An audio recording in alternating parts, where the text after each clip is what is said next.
El ambiente social muy agitado y la crisis abierta por la catástrofe de Anual propician en 1923 el golpe de estado del general Primo de Rivera que el rey acepta. El orden público de estos años, impuesto por la mano dura del militar y con restricción de las libertades, se ve acompañado de una favorable coyuntura económica internacional. Primo de Rivera, como muchos otros dictadores a lo largo de la historia, sintió la necesidad de legitimar su poder mediante realizaciones materiales espectaculares, ya que no podía legitimar el poder ni por las urnas ni por la constitucionalidad o legalidad de la forma en que él había accedido al gobierno. De manera que intentó ofrecer, a cambio de ese pecado original, esa falta de legitimidad de origen de su régimen, ofrecer a la sociedad española un balance de realizaciones materiales, especialmente en el terreno de las obras públicas, que no admitiera discusión. El resultado es una economía boyante, más de 5.000 kilómetros de carreteras, numerosos embalses y un sustancial avance en la electrificación del país. La economía española está en típica depresión. Y Primo de Rivera lo que actúa es empleando un modelo keynesiano sin saberlo, porque va a emplear las obras públicas y eso va a reactivar el conjunto de la economía española de manera extraordinaria. Parece como que el siglo XX y la expansión económica y la transformación económica en España no empieza hasta los años 60. No es verdad. Empieza en los años 10 y a un ritmo muy fuerte. Pero las grandes obras públicas son de un periodo muy concreto, el periodo de Primo de Rivera. ¿Y por qué? Pues porque se hacen unas inversiones masivas a las que España no había estado acostumbrada nunca. Comparativamente hay que ir a Carlos III, pero las obras de Primo de Rivera son por miles de millones de pesetas ya en muy poco tiempo y se nota, el país lo nota. El plan de obras públicas puesto en marcha por la dictadura produce efectos muy positivos sobre la economía española, como una notable expansión industrial y un claro incremento del empleo. La prosperidad económica, sumada a la férrea disciplina impuesta en el mundo laboral, tienen como resultado una mayor estabilidad social, ya que el número de huelgas disminuye drásticamente. En ese tiempo, las ciudades españolas doblan la población. Madrid, Barcelona, Sevilla, Zaragoza, Bilbao, Valencia. Es decir, que hay una expansión de ciudades que le mete una inyección muy fuerte al sector de la construcción. Primo de Rivera se benefició del auge de la economía mundial, los conocidos los felices años 20. La política económica que siguió la dictadura de Primo de Rivera no cambió en nada a la que se estaba llevando en los gobiernos anteriores, tanto de conservadores como de liberales. Llevó dos líneas de actuación: una política de lucha contra la depresión tras las consecuencias de los cambios que ocurrieron después de la Primera Guerra Mundial y un programa de reactivación basado en el aumento del gasto público. En cuanto a la política de lucha contra la depresión, Primo de Rivera tomó medidas que acentuaban el nacionalismo económico. Como cosa anecdótica, había en un matasellos de la época frases de este tipo: fortalecer el trabajo nacional es enriquecer a la patria, o otra frase que decía: pagar en dólares o en liras, comerciante tú de liras. Además de estas medidas que acentuaban ese nacionalismo, utilizó prácticas proteccionistas e intervencionistas, como reforzar más aún todavía las barreras arancelarias para evitar la entrada de los productos extranjeros, dar ayudas administrativas a empresas nacionales como subvenciones, ventajas fiscales o reserva del mercado interior en algún producto, o, por último, la intervención del Estado en las empresas nacionales para evitar la competencia entre ellas y que se produjera una sobreproducción de algún determinado producto. Para la intervención en la economía, la dictadura creó una serie de órganos que regularían todos los aspectos de la economía, como el Consejo del Trabajo, el Consejo Regulador de la Economía Nacional o el Consejo de Economía Nacional. Todos estos consejos estaban bajo el control del recién creado ministerio llamado Economía Nacional. El Consejo de Economía Nacional estaba compuesto por técnicos de la Administración y representantes tanto de la patronal como de los sindicatos, siendo estos últimos minoría en el mismo. Las funciones de este Consejo de Economía Nacional eran las siguientes. Concedían permisos a empresas para su instalación en el territorio, fijaba los aranceles, negociaba y aprobaba los convenios comerciales, defendía la producción nacional ante la extranjera, estudiaba problemas de producción y consumo nacional, redactaba proyectos de desarrollo económico y, por último, también este Consejo controlaba las cámaras de comercio, industria y navegación, así como a la patronal y a los sindicatos. La política económica de la dictadura fracasó porque no estaba basada en unas teorías económicas serias, sino basado en algo tan simple como la buena voluntad y las virtudes cristianas. Pero más importante que esto fue que no contó nunca con fondos suficientes para financiar los proyectos. En cuanto al programa de reactivación de la economía, Primo de Rivera lo basó en la inversión pública en un plan de obras públicas, basado en 3 puntos: obras hidráulicas, carreteras y ferrocarril. Este plan de obras públicas se financiaría con deuda pública, presupuestos extraordinarios e inversiones extranjeras. Los problemas que tuvo para llevar a cabo este plan de obras públicas se basaban en los siguientes 2 puntos. No se basaban en criterios económicos, sino en criterios muy arbitrarios, dando más importancia al punto político y caciquil, que esto llevaría a la corrupción, ya que los simpatizantes del régimen ocuparían los cargos más importantes de los consejos, de las comisiones y de los consorcios que se van a desarrollar para elaborar este plan. Y en segundo lugar fracasó porque los beneficios a corto plazo no eran sostenibles ni a medio ni a largo plazo, porque se estaba gastando más el Estado el Estado estaba gastando mucho más de las posibilidades que tenía.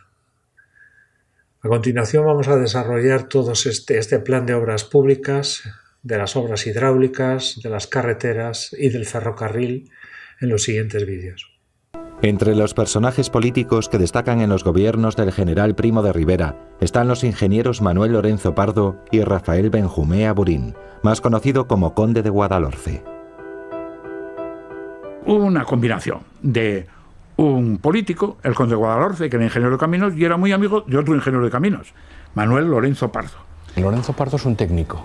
Lorenzo Pardo es un hombre, es nacido en Madrid, pero muy afincado en Zaragoza, un hombre que es enormemente culto, es un hombre, pero es un técnico. Es decir, él es el que sabe qué cauce conviene hacer, cuánta cabida pueden tener los pantanos. El conde de Guadalhorce es un político. Fundamentalmente es un hombre que diríamos que sabe vender el producto a los presupuestos del Estado, que sabe conseguir esos. Es decir, Lorenzo Pardo dice ¿qué necesito?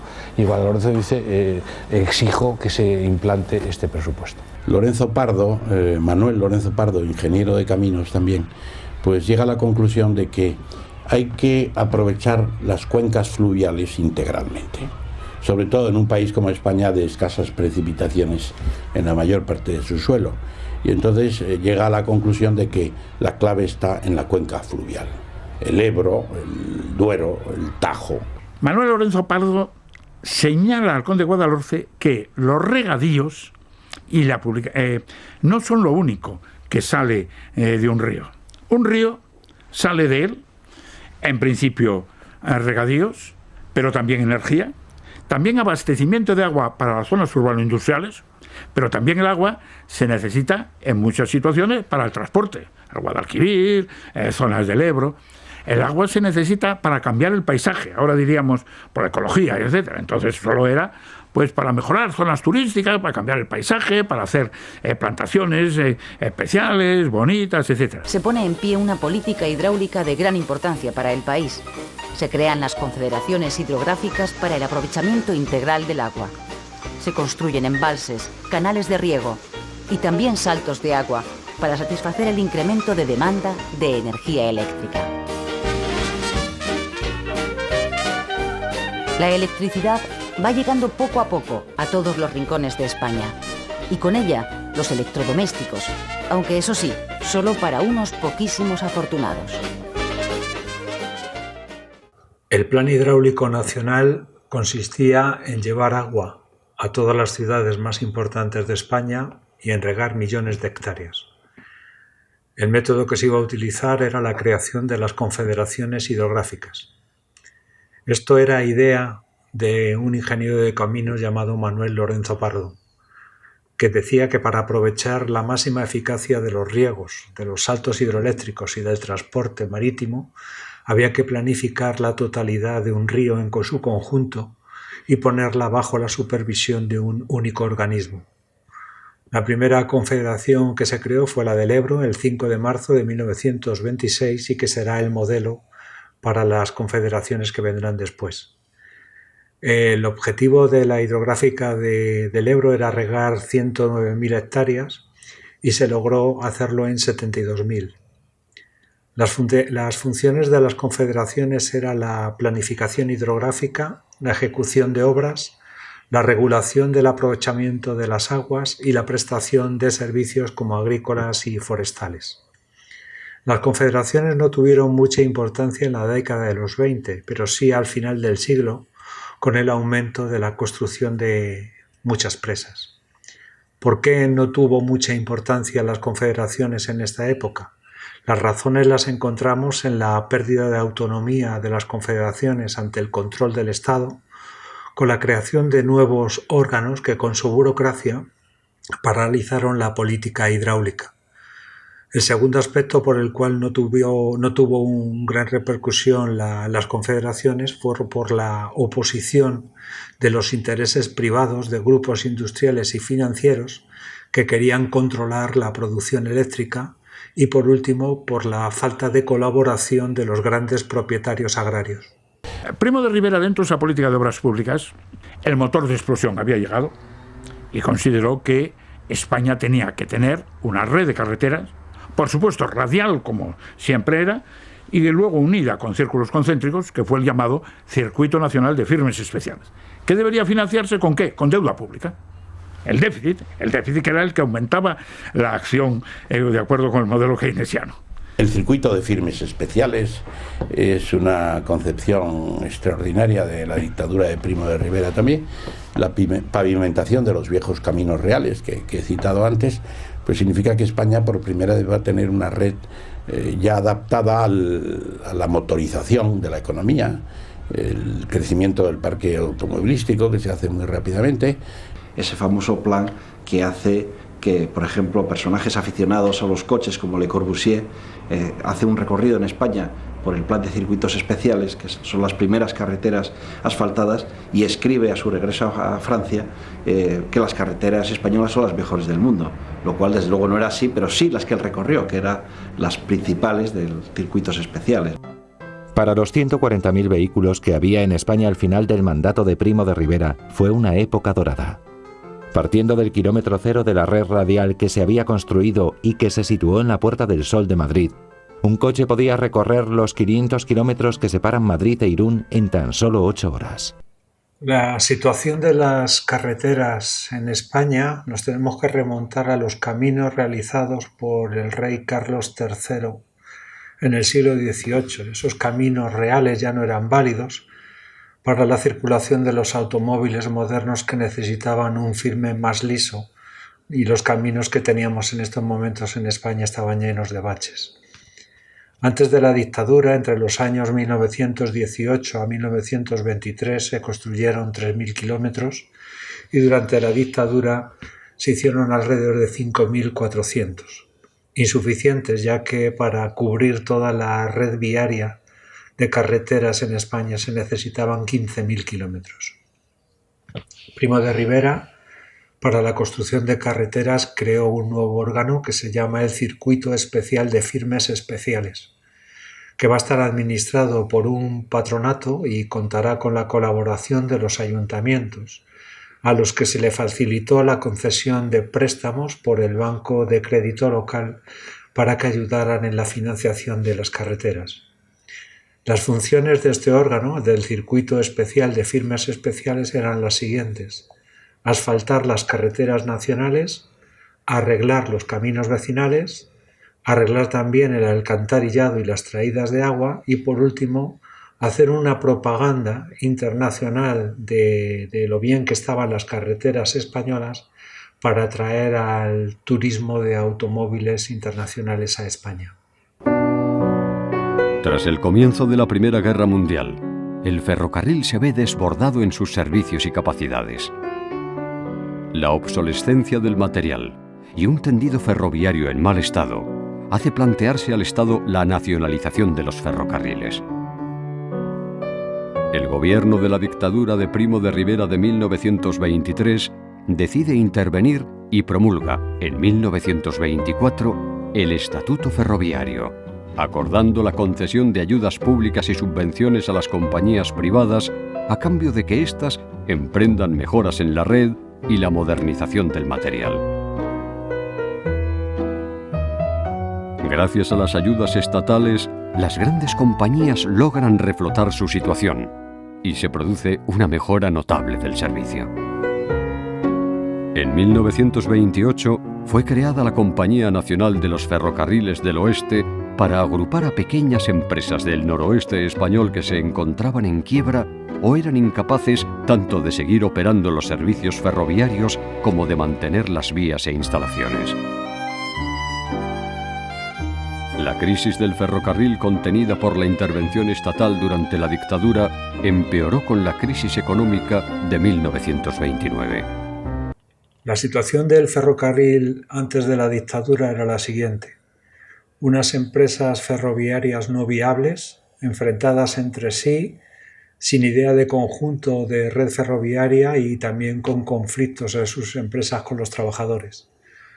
Los trazados eran malos y largos, las líneas no estaban interconectadas y además había líneas que no estaban utilizadas, ya que habían sido construidas con el único objetivo de obtener beneficios o por la voluntad de un político de que el ferrocarril pasara por su pueblo. Además estaban mal conservadas tanto las vías como el material. Primo de Rivera creó un consejo, el Consejo Superior de Ferrocarriles, que tenía por objetivo prenacionalizar el sector aplicando el Estatuto del Ferroviario. Esto consistía en aportaciones del Estado a través de la llamada Caja Ferroviaria, que daba ayudas financieras para hacerse cargo de las mejoras en la red y también para paliar las deudas de las empresas privadas ferroviarias. El contenido del Estatuto Ferroviario contenía propuestas para planes de construcción de vías ferroviarias, la renovación de la red, el reequipamiento del material y la regulación de las relaciones entre el Estado y las empresas.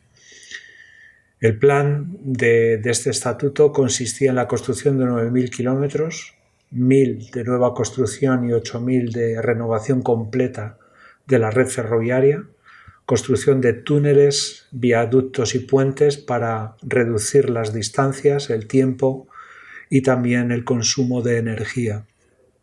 También hablaba el estatuto de la absorción por parte del Estado de aquellas líneas que habían sido abandonadas por las empresas ferroviarias, creando una nueva empresa pública que se llama Explotación de Ferrocarriles del Estado. Los resultados en el ferrocarril fueron los siguientes. El Estado se gastó la quinta parte del gasto público en ella. Se gastó 1.760 millones en nuevas líneas, alrededor de unos 800 kilómetros y 552 millones de pesetas en mejoras y renovaciones. Se avanzó en electrificación, en la construcción de dobles vías y también se amplió el número de locomotoras. Sin embargo, en lo de la regulación entre el Estado y las empresas privadas, ahí falló la cosa.